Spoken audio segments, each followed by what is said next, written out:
グ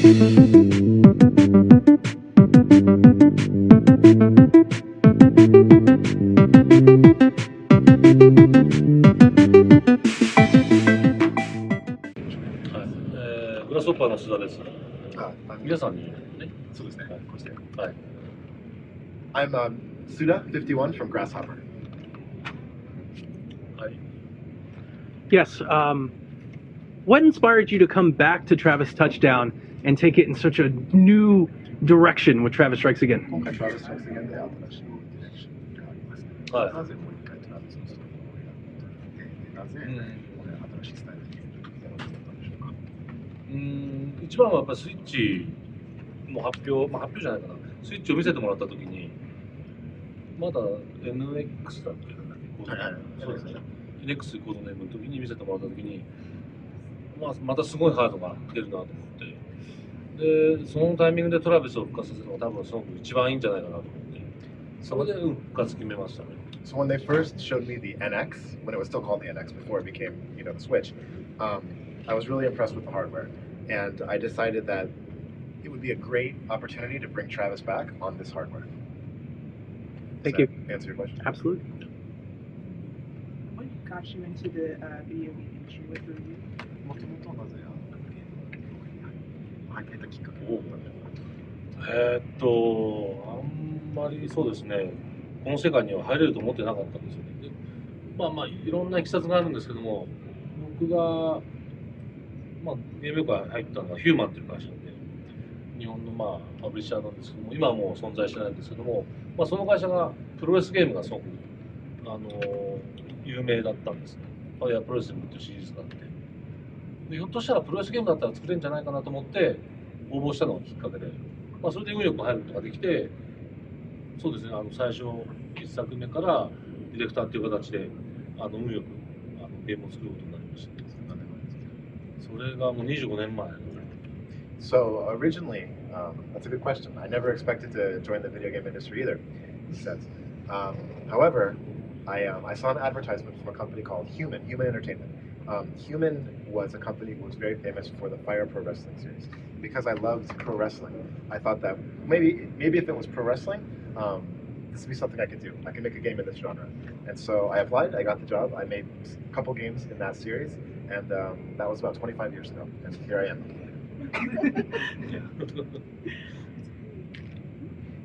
I have more. Video game remasters and ports have been more successful and more popular in this generation than ever before. Is there any interest in bringing some of that catalog from Suda51 and Grasshopper to modern consoles? Like, could we see the Silver Case HD get ported to Switch, or the return of Killer 7? 最近はリマスター移植が非常にいい市場になってきてるじゃないですか。で、これから例えばシルバー事件のスイッチ版とかキラー7のゲーム版とか出ることあり得るでしょうか？そうですね、シルバー事件のスイッチ版は実現したいですね。それはタイミングがうまく合えば実現したいっていうのと、キラー7に関して言うと、そうですね、近い将来必ず何かいい発表ができるんじゃないかなと思ってますね。リマスターでね、リマスターという形では。はい。To specifically bring in some games like you mentioned, the Silver Case. Yeah, I'd love to bring it to Nintendo Switch, he says. And then for Killer 7 as well, we expect to announce something pretty cool in the near future, so please keep your ears peeled for that. ひょっとしたら今晩。It might even be tonight, he says. Yeah. Yes. How do you feel about the Western reception to your video games? 篠田さんは欧米の皆さんの反応はどう思ってますか？ですね、半分も多分分かってはいなくて、僕英語できなくて、で日本語オンリーなんですけど、でもやっぱこうやって今回モモコンに来させてもらって、いろんな場所行くことによって、世界中に、僕らのグラスホッパーのファンがいるんだなっていうのはすごく実感しますし、それは本当にこれからゲームを作る上でも大きな励みになりますね。やっぱりファンと会えるのは一番嬉しいことなので。Not being able to speak English, he says, I'm not able to really probably get the full impact of how I'm received and how Grasshopper games are received over in the West. However, coming to events like this and seeing fans and seeing their energy and their passion and their love for the work that we do is a really big motivator for us. And it's really gratifying to see that and to see all the people out there who love Grasshopper games. So our audience for our network might not have as much experience with video games. So what would you say to kind of explain the draw of them? Video games themselves or his games in particular? Both. Okay. 彼女のメディアは、そんなにゲームの詳しい人たちじゃないかもしれないですね。でゲーム、今の最初の質問は、ゲームの魅力は何でしょうか、ゲーム自体の。でその後、鈴さん自体のゲームの魅力を聞こうと思います。最初は。まあ、ビデオゲームの一番の魅力は、僕は、まあ、いろんな表現、見方があると思うんですけども、一つはやっぱ没入感だと思うんですよね。やっぱり小説とも音楽とも映画とも全く違くて、コントローラーによってその世界とつながって、で長い時間ビデオゲームの世界に滞在して、で場合によってはもうその中の世界の住人になるっていうケースもすごくありますし、もしくは全く何ていうのかな、滞在ではなくてある冒険をある瞬間そのゲームの世界の中に入って違う人生を体験したりとかっていうことが一番近くできるのが僕はビデオゲームだと思ってるので、まあ、その没入感っていうものを最も優れたメディアというものが、エンターテインメントというものが僕はビデオゲームだと思っています。So, to answer the first part of your question, video games have the ability to really draw people in like nothing other. You've got film, you've got music, comics, things like books, novels, things like that, but none of them are able to draw you in the way a video game can. For example, it might be you're able to kind of exist in another world for a little while, or through the course of a video game and using a controller, you're able to have an avatar that takes you through a whole adventure. You're able to spend a lot of time in this world, and that's an experience that only video games are really able to provide. で、そのゲーム自体は僕のゲーム、自分のゲームは分かんないから、なんだろうな、いや、やっぱり他のゲームとは違う体験をしてほしいなと思って、いつもゲームを作ってるので、僕自身はやっぱりシナリオを担当しながら、シナリオを書きながらゲームを作ることが多いんですね。まあ、その時は本当に他のゲームとは全く違う新しいものをゲーマーのみんなに届けたいなという意識はすごくあるので、ゲームが終わった後に、プレイし終わった後に、僕らが作ったゲームの世界にまた戻ってきたいと思ってもらえるような、そういうことを常に考えながらゲームを作ってます。He says, for my games in particular, I want to provide players with an experience that they've never experienced before. Generally speaking, I handle the scenario writing, he says, and I'm constantly thinking about what's going to be different from what's already out there, and how can people really get involved in the worlds that I create. What we're always looking to do is to, once a player finishes a game that I've written, to be able to say, I want to go back in that world. I want to see those characters and experience that again. That's what I'm always aiming for when I write my games. Yes. So, through your work like No More Heroes and even some other work like Killer is Dead, we've seen that anime and otaku culture really influenced the way you approach creating games. So, what would you say, how would you say anime and otaku culture has impacted you specifically, and what have you drawn from it to make you to and put into your work? オタク文化にちょっと染めてないところがあると思うんですね。で、菅さん自身にそのオタク文化にどういうふうな影響があるかとして、でそれをどういうふうにゲームにするんですか。僕自身がまだ若い頃、ちょうど日本にオタクっていう言葉ができ始めた時代なんですけども、だから1980年代かな、そのぐらい、まあ、ちょうどアニメ黄金世代第1期ぐらい、要は日本だと、宇宙戦艦ヤマトとか、あとガンダムの登場で、アニメというものが一つ、なんていうのかな、文化になり始めた時代なんですよね。でその頃から、まあ、そういったこういったムーブメントをずっと僕自身見てきてるので、僕自身もやっぱオタクでアニメをすごくたくさん見て、あとそうですね、若い頃はアニメとプロレスと音楽が、まあ、僕の栄養素だったんですけども、何かそういうものは、まあ、体の中に染み込んでるんですよね。なのでそれはなんとなくものを作るで自然と出てくるっていうのがあって、He says, when I was a kid, you could call it the second golden age of anime. It was in the 80s. And he watched a ton, you know, Space Battleship Yamato, all the Gundams, things like that. And he says he's seen so much. And around that time, the word otaku actually started to be used. And he considers himself an otaku, he says. And growing up with that, his three big loves were the anime, music,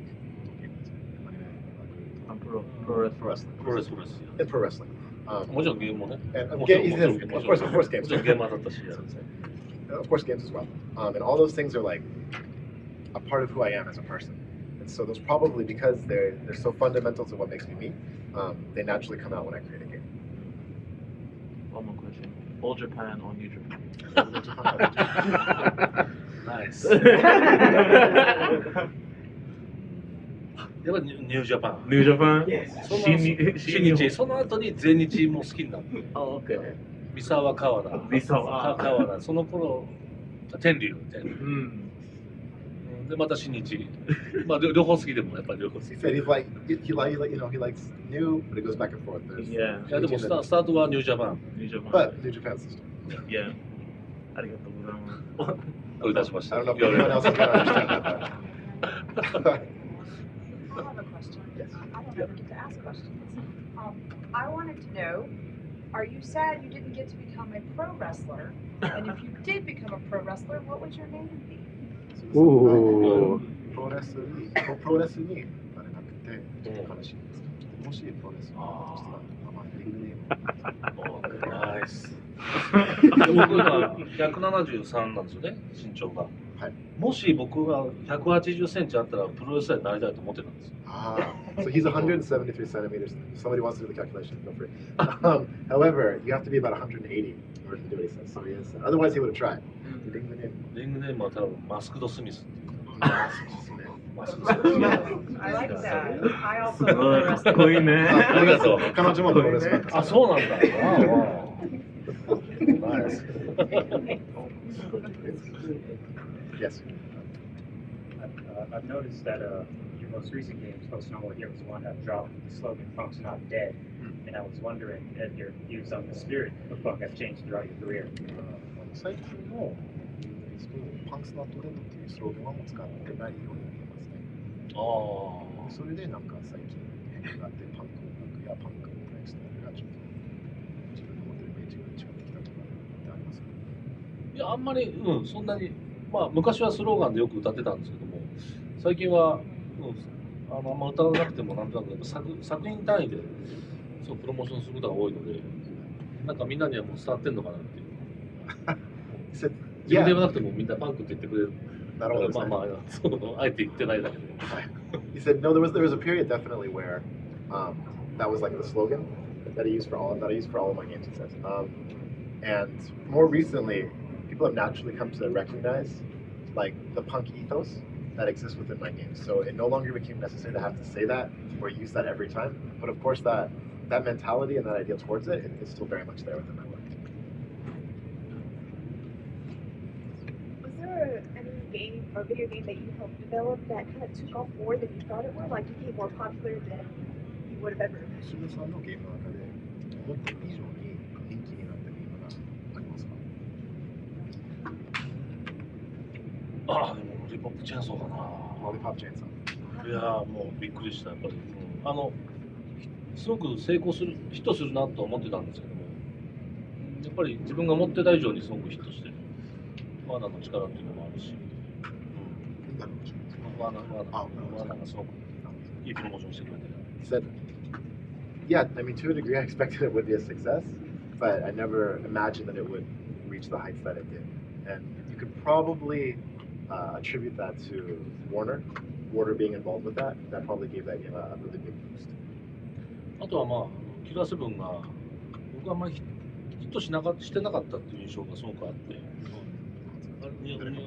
全世界で。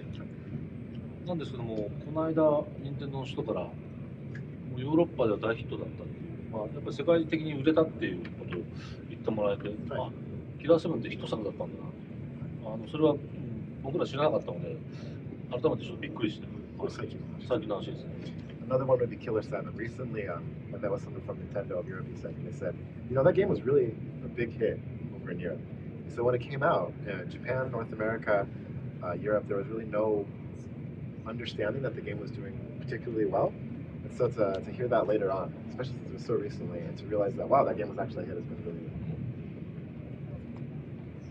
cool. So speaking on Lollipop Chainsaw, you also had help working on that game with director James Gunn. So what would you say is your relationship with James Gunn, and how did that relationship begin?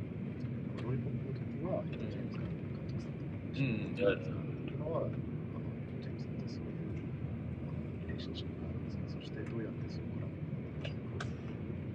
からジェームスはたまにメッセージ打つと返してくれるので、順次打つだとか、あとは彼が日本で実写プレビューやるときに招待してくれたりとかですので、すごく、未だに彼は僕のことを覚えてくれてるので、僕はもう嬉しいんですけど、もともとはワーナーの方から脚本のところでリライトを誰かにお願いしたいっていうふうに言ってて、でちょうどジェームズ・ガンが、確かゾンビの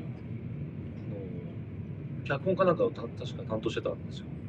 でそういうのもあるので彼を紹介してもらって、ですごくいい人だったんで、もう全然一緒にやりましょうっていうことでジェームスを組むことになりましたね。To answer the first part of your question about the relationship currently, whenever we have little Twitter conversations, when there's previews in Japan, he's always kind enough to invite me. He says, and so it's still contact is there, so it's really cool. And then in terms of how the collaboration came to be originally, because it was done with Warner, Warner wanted to have the script rewritten for Western audiences. So they recommended James Gunn. James Gunn had previously written the script for a zombie movie. And because of that, because he had the experience, they offered him as a suggestion. And so I had a chance to meet him, Mr. Suicide. And through meeting him, I realized he was a great guy. He kind of understood what the game was about and everything. And so I decided to work with him. で初めて打ち合わせで会う前にスーパーっていう映画があって、それ見たらめちゃくちゃ面白かったんで、やっぱすげえな、この人すごい才能ある人だな。Before even meeting him, well, when you heard about him, and then before meeting him, he watched one of James Gunn's movies called Super. He was really impressed by that movie, and he realized that, wow, this guy really has a gift when it comes to movie making. Going back to wrestling, what's your favorite wrestler? Of all time? Just, yeah. プロレスすみません、私。いや、そうですよ。一番好きなのは何ですか？今だっても歌詞だと一番好き。難しい。誰だおじいさん。難しい。いや、やっぱりいろいろ考えるんですけど、やっぱり一番最初に好きになったレスラーが、プロレスを好きになったきっかけが僕タイガーマスクなんですよ。初代タイガーマスク。So there's tons that he loves, but the first one he really fell in love with would be Tiger Mask, the original Tiger Mask. いや、もう彼はやっぱりすごい。今見てもすごい。Even watching now, I still love seeing Tiger Yeah. Mask. Can we do Jim? I'm sorry, I couldn't see the back. Your games seem to have a very unique portrayal of death surrounding very flawed characters, and I was wondering, with writing those characters, does that stem from past experiences in your life, or are you just very sympathetic towards sociopaths? She っていういやいや、シノタさんで、その主人公は何か精神的に問題があったりとか、そういうキャラクターとか、シーンとかしての概念とか書くときに何か昔の何かがあって、こういうふうになるんですか。あとそういうふうななんかちょっと変わってる頭の昔のキャラクターが好きですか。結構ディープな質問。そうだね。いや、難しいな。市でいうとやっぱり葬儀屋をしてた時の影響がすごく大きいので、毎日、とはいっても僕1年ぐらいしか仕事してなかったんですけども、毎日、葬式があるってことは毎日誰かが死んでいて、その遺体に会うんですけど、その時にやっぱり死生観っていうものがすごく変わって、そう葬儀屋になる。それでやっぱり自分にとって死というものがどんどん毎日の繰り返しなので軽くなっていくんですよね。だけどもその軽さっていうのは仕事に慣れてくるための軽さで、だけどなんていうか人の感情としての悲しみっていうのはやっぱりより深くて、そのバランスっていうのはすごく取りづらかったんですよね。この仕事をするには本当にさまざまな意味で感情を殺さなきゃいけない覚悟が必要だったりとか、そういうことを考えながらその仕事をしていったんですよね。で、その後にビデオゲームの仕事に入って自分が物語を書くときに、でビデオゲームってやっぱりゲームエンド、ゲームオーバーっていう言葉があるように、誰かが勝ったり負けたり、だけどその負けイコール死だっていうことが結構多くて、僕自身もその死を書くときに、なんでこの人たちはじゃあ死んでいくのか、普通の世界じゃない場所にいる人たちだからこそ死んでいくの。でもその人たちっていうのは、やっぱ通常の一般に生きてる人とは多分違う感覚だったりとかっていうのを持っていて、そういうのを想像していくうちに多分いろんなキャラクターみたいなものが出てくるんじゃないかなって思うんですよね。ちょっと真面目に答えるんなんですけど。Yes, so this is a, at the end he said, this is a really deep answer. I think you had a really deep question. So, don't know if you're aware of this, but I worked as an undertaker at the beginning of my adult career. And being confronted with death on a day-to-day basis, my feelings towards death, I saw death as something maybe looked at it a little bit more casually than other people, since I was in contact with so much. So to a certain degree, I had to kill the feelings that I might normally have towards death within me in order to perform my job. However, another thing you're confronted with when you work as an undertaker is the sadness of the people that are left behind. And so I learned to have a very interesting balance between those two things. On the one hand, that kind of like lighter look maybe at death than other people would have, but at the same time understanding the profound sadness that other people would have experiencing it themselves. And so when I switched careers and I moved over into the video game side of things, I thought one thing that was very interesting about video games themselves is that whenever you see a game over screen, it usually implies the death of one of the characters. So I began to think about what about this world? What about these worlds, the characters that are dying? What does that mean to them? Since obviously the rules that govern video games are very different than the rules that govern our own. And so within thinking about these things, I had a very interesting look at these, like what kind of characters would inhabit these worlds, how would they die, and all these things related to death ended up kind of maybe having a distinct color that my work has because of my past experiences, how I think now. Does that answer your question? Yes, great. I gotta follow that. That was what a great answer. Honestly, fan question. I just want to know, Sudo, what games what current games does he play for fun, for inspiration? What are the things that he's into?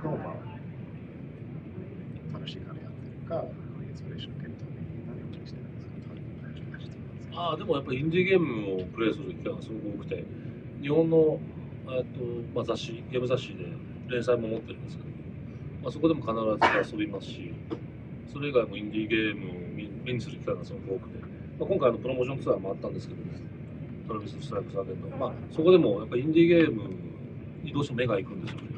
やっぱりすごくパッションを持ってるというか、なんていうんですかね、大きな会社ではできないことというか、彼らは自分たちの作りたいものを作ってるので、売れるゲームではなくて、売れるゲームを狙って作るのではなくて、自分たちが作りたいゲームがもうやっぱり転がってるんですよ。それはその、宝石のように輝いてるっていうのがすごくあって、それはすごく刺激を受けますね。A lot of indie games. You know, in Japan in the magazines, they have like a kind of a weekly listing of indie games. I try to play a lot of those.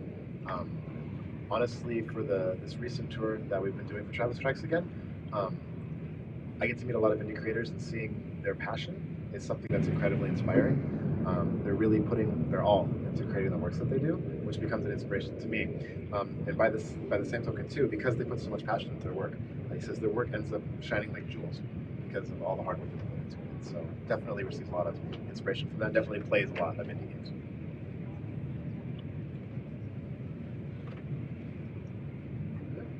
Do we have any more questions? Did you have one more?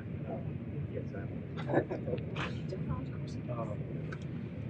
so Travis Touchdown returns again for a third game, and I was wondering what brings you back to writing more of Travis' stories, since the story technically ended in two, given that characters from your other games have had unfortunate fates in previous titles. But I'm just curious, what is it about Travis that draws you to him continuously, even so after 10 years? Travis はまたTravis Strikes Againで出てくるじゃないですか。で、結構、ノーマルヒーローズにいい終わり方として結構これが最後っていう印象がなかったんですけいやいやど、なぜこのキャラクターを一回彼のストーリーを描こうと思ったんですか？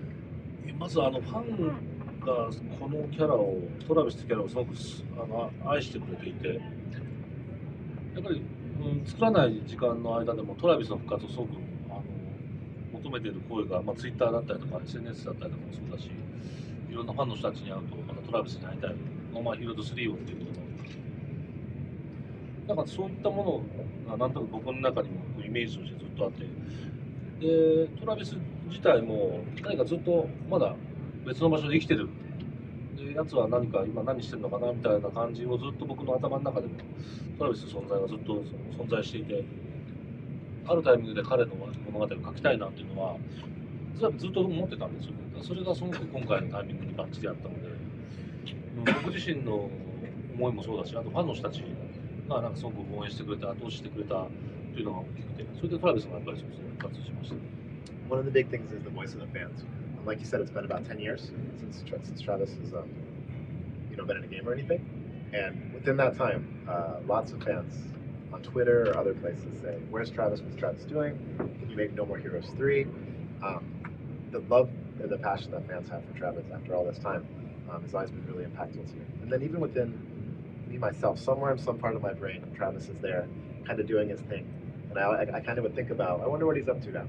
And so now it seemed like a really good chance to respond to what fans have been wanting for so long, as well as to answer my own questions about what is Travis up to and what's he doing and exploring that. I've got a two-part question. First, because my last one. First, you worked on the Animator Expo with Studio Kara. So, what would you say your experience was working with the animation industry and that studio in particular? And would you have any plans on working on an anime in the future? And the second one is, you announced that you're going to bring Killer 7 back as for a special release again. So, are there any other titles with Capcom that you worked on that you're thinking of bringing back? So. 最初の質問2つなんですけど、最初は、アニメ業界でスタジオカラーとカラーです。アニメ業界のそういう仕事の感想とかありますか？ちょっと桜さんなんですか？またもう一回。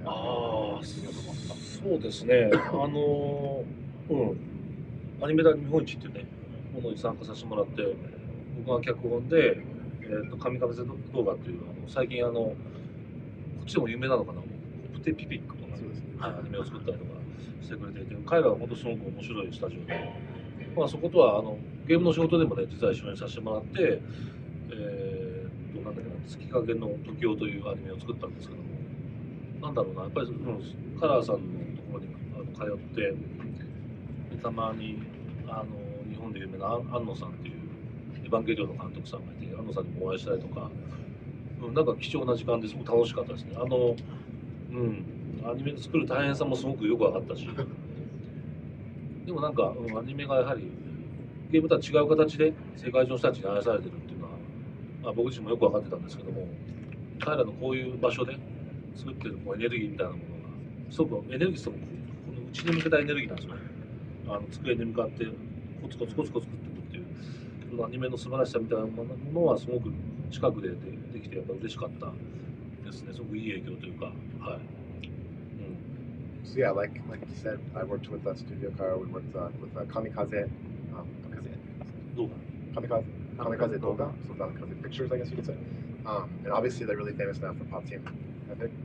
Seeing their passion and their creativity was really great. Working with Kara, as you probably know, director Anno, of course the director for Evangelion, he works there too. Being able to meet him was incredibly valuable.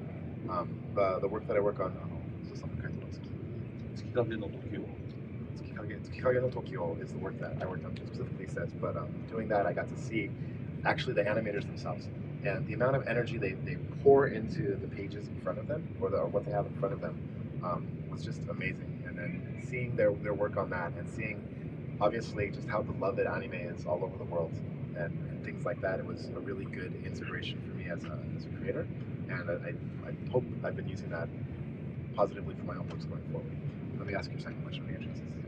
次の質問ですけど、キラセブンが先ほどおっしゃってて、もしかして発表あるかもしれない。その他のカプコムさんと組んだゲームはそれもリマスター可能性がありますでしょうか。他のカプコンって他のカプコムさんと一緒に組んだゲーム多分キラーセブンしかないよね。しかないですか。のしかない。なるほど。It says for your second question, the only game that they worked on with Capcom was Killer 7. Oh, so, I mean, are there any other games that you also think of bringing back? ああ、キラー7です。すみません。キャパソンだけじゃなくて、ああ、そういうことね。まだ実現したいタイトルはいくつかあるんですけど、今はすごく準備してるので、今日は一つだけかもしれない。There are はっきりとは言え several. ないよ。わかんない。わかん There な are い。 several. 何も発表ないかもしれない。There's one, you're going to hear about one tonight, but probably not going to hear about anything else. But there are plans for many things. This gentleman. Your question. Oh, okay. Okay, cool. Got time for maybe one more question? Okay, go ahead. Speaking of Killer 7, I know the remaster is in the works. So I was wondering, is there any plans to restore some of the cut content that was cut from the game, such as scenes with Sundance shot or the relationship with Dan Smith and Curtis Blackburn? キラ7は、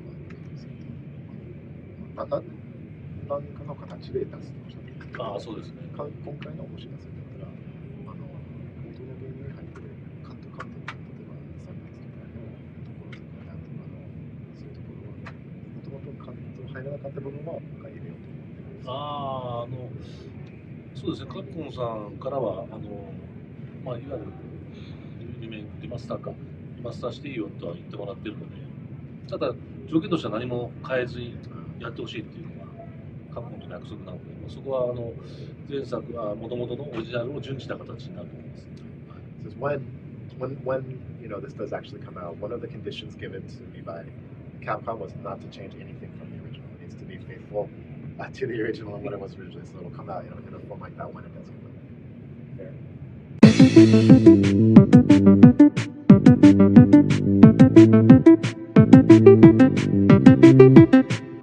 Fair.